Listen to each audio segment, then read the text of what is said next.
So we were on call, and there was a colleague who came to work ill, and we had to resuscitate that colleague. And on the call, at the beginning of the call, she actually passed away. And you know, having to deal with that and then realizing, oh my gosh, I have a whole ICU of babies that I still have to see. That was quite hectic, you know, because yes, that whole experience was traumatizing in its own, because you're not expecting to resuscitate a colleague, you know, but at the same time, having to split your mind and be like, okay, I'll deal with this in the morning.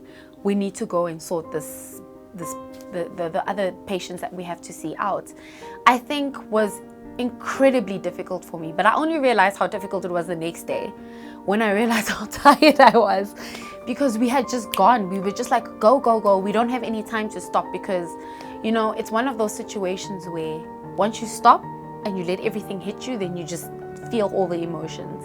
For me, if I don't keep going, it's going to all come down and crash, but I have to keep going because other people depend on me. You know, it's a feeling of guilt, because I'm like, I'm betraying myself, but at the same time, I'm doing my duty and I'm fulfilling my duty.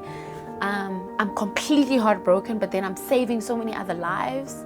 So like, it's such a paradox in you, and it's difficult to have to go through that when you're on call. But the adrenaline just kind of takes over and you just keep go, go, go, go. Yeah, so that was a bit hectic, yeah.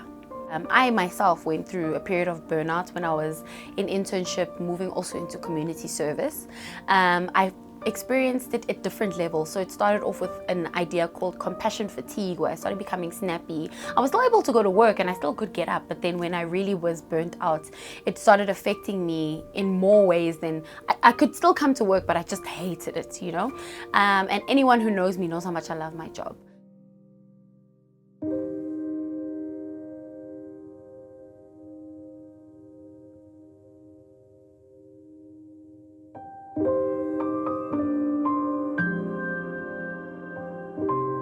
A lot of the things we find ourselves in the state sector is that we have a very high patient load. So sometimes you'll find juniors mixed with seniors who are maybe not too sure about how to deal with certain situations. So you find that supervision can be a bit difficult because the seniors have to take on the more sick patients or the ones that they have the more experience for. So you find a lot of people kind of doing things willy-nilly. But even with regards to patient loads, you also have hours that you work that are very, very long. So you want to finish as quick as possible, but at the same time, you're trying to wrestle between, I'm very tired, I want to go home, but I also have a lot of work that I still have to do. So it can be exhausting, and it can really make you efficient in a way, because then you learn quick things to do, how to see patients quickly, how to be efficient. But you know, some people are not alike. So some people cut corners, and you find a lot of the malpractices that you get, that's sometimes where a lot of that dwells from.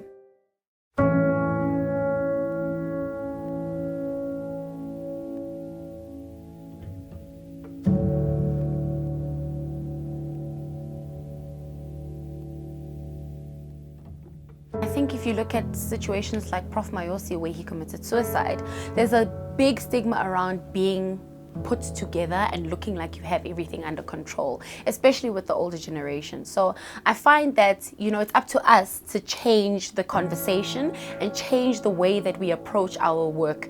A lot of the times you'll find in disciplines, things don't change because that's how it's always been done. You'll get used to it. But if we say, no, it's not healthy, it's not a good thing, and especially in health, as healthcare practitioners who look at multidisciplinary approaches to treating our patients, we also have to have that same approach with ourselves. Because if we don't take care of ourselves, who's going to take care of everyone else? I think we have to take a stand and say mental health is a big deal.